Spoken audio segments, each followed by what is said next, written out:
Hey there. um, this guy again. I'm sure if for some reason there's anyone at all who has become interested in the videos I've made,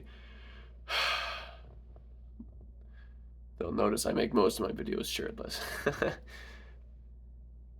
reason I do that is because I typically only make videos when I feel good.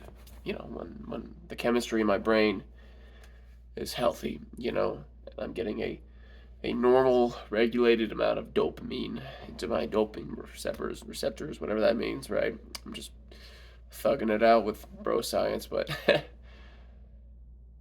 I was just about to have a conversation with myself about why I am scared of working. I'm not scared of swinging a sledgehammer onto railroad tracks, and I'm not scared of doing that for close to 16 hours a day.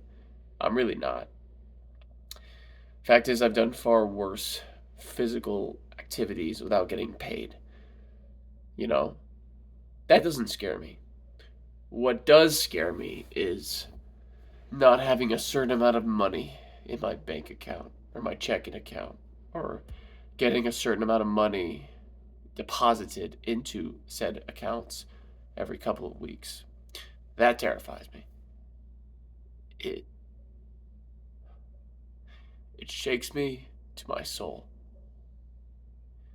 It's one of the biggest fears I have. Not having X amount of dollars a month or X amount of dollars a year or an hour. And I was worried, or rather, I was wondering, why is that? Why am I so scared of not getting a certain amount of cash dollars, per day, per month, per year, whatever?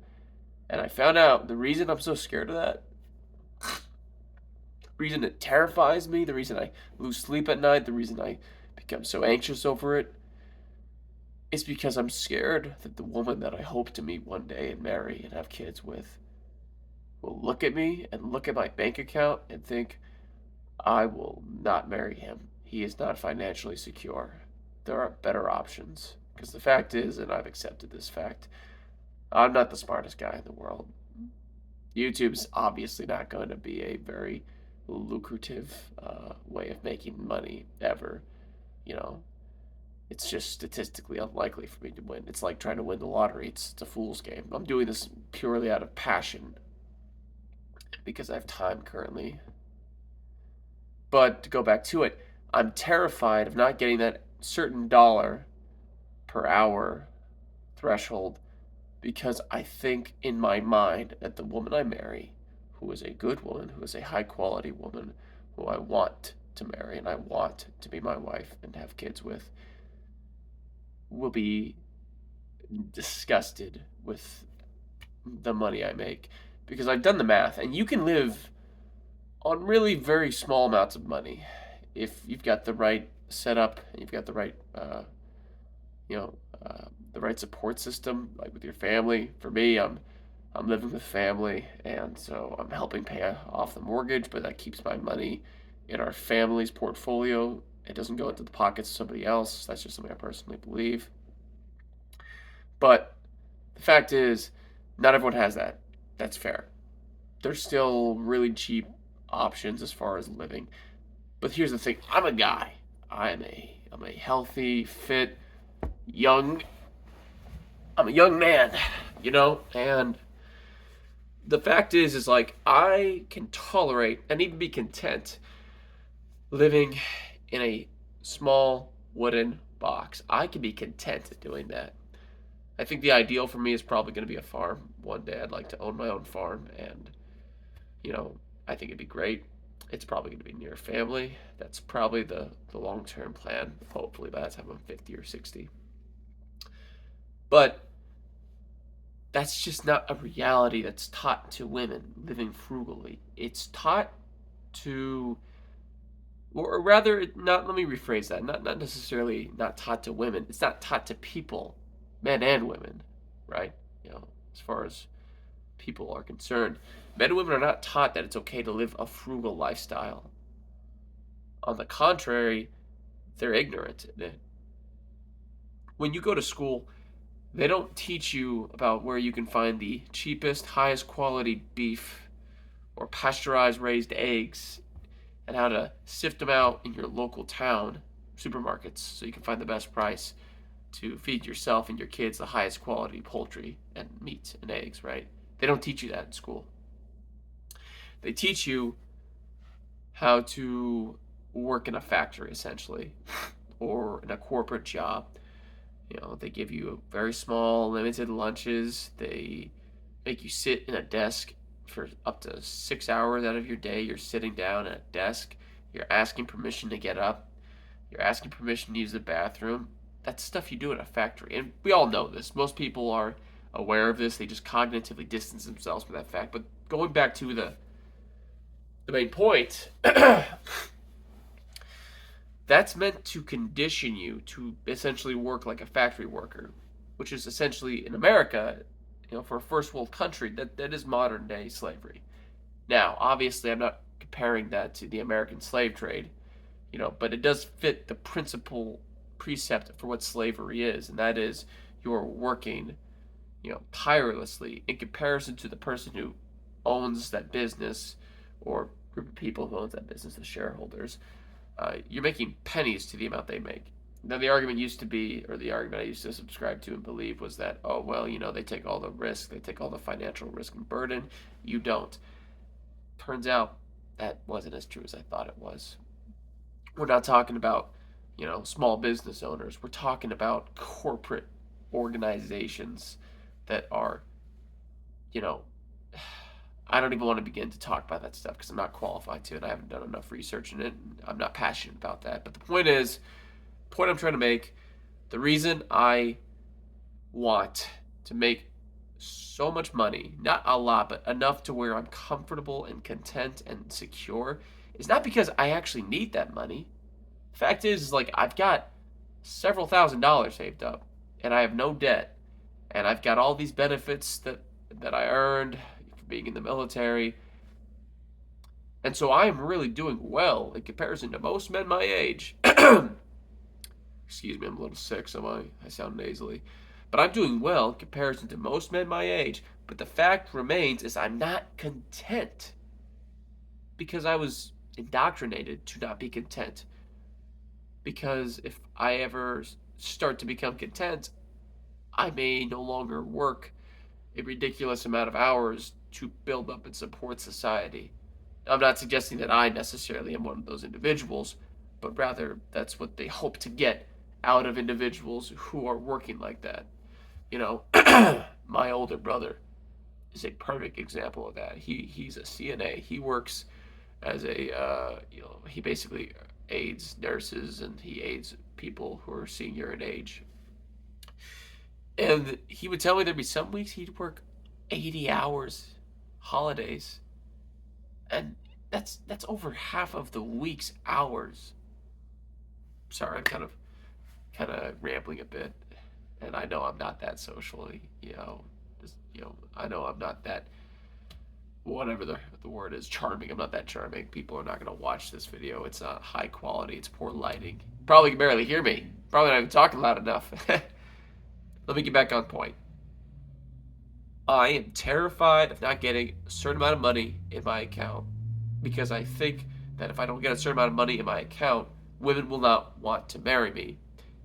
Women that I want to marry will not want to marry me. And because of that, I foster this terror, this paralyzation of fear into my own life, and I let it ruin me. Now, granted, it should be a quality that is good to work hard and work often and work well, but if you let work consume your life, it becomes a slave master. If I let physical fitness control my life to the extent on which I am spending most of my life doing physical fitness, I've become a slave to it. Jesus says that people choose who their master is, and you cannot serve two different masters. Now, Jesus may have just been referring to the fact that we're all sinners and that we all need someone to be our mediator and to, impute righteousness to us because we can't get it ourselves.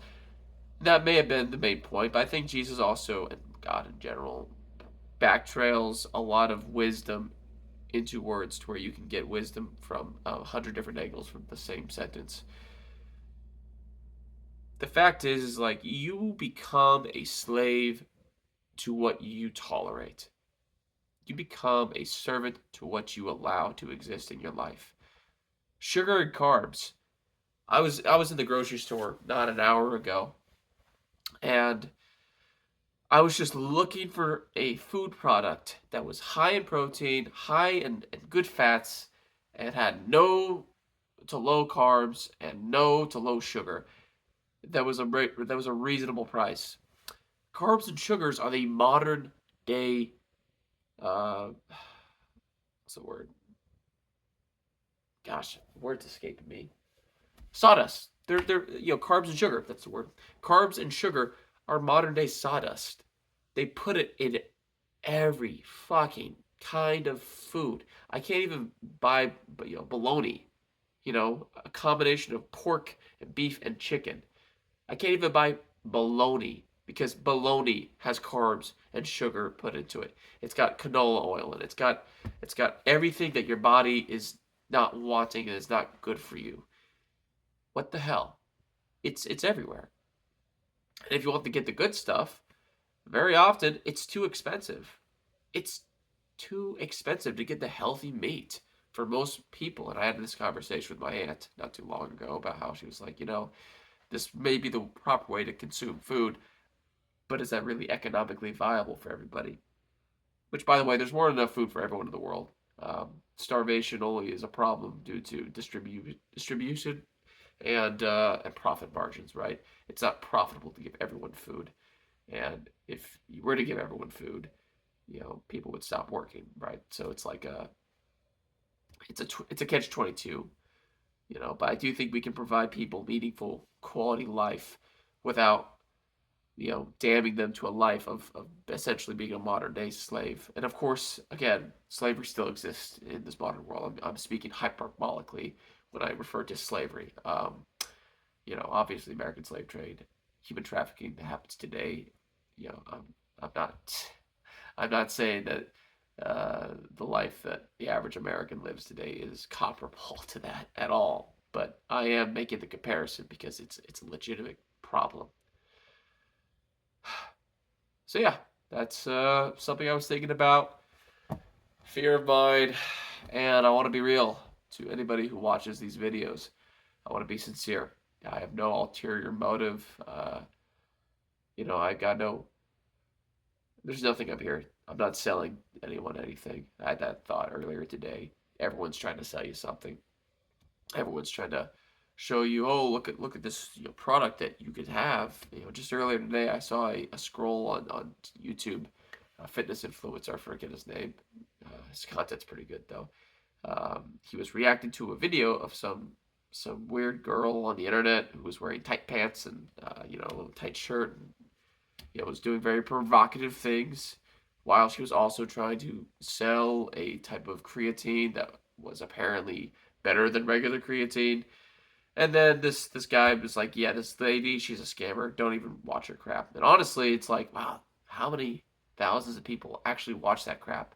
And out of the thousands who watch that crap, end up buying the product and putting so much money into this person's pocket. And it took them 5 minutes to advertise that video, more than likely. And it's on YouTube forever. People are going to keep watching that video statistically forever. It's very unlikely that the video will never get watched again. But yeah, anyways, just thought I'd talk. Repetition is key. If I keep at it, I'll get better at it. I'll get better at articulating myself, conversing. I'll admit it's kind of weird talking to a camera that I know people are going to watch versus just me talking to myself in a mirror or me having an actual conversation with somebody. But Repetition is key. Looks like we've almost hit. Yep, 15 minutes. That's too long. Yeah. So, just rambling. Take care, guys.